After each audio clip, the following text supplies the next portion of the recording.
Hey guys, today I'm gonna show you how you can search for items online using pictures with Google Lens on Infinix Hot 50i.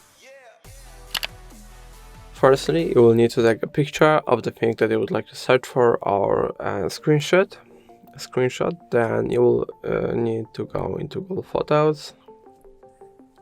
I already took a picture, so I'll just head there right now.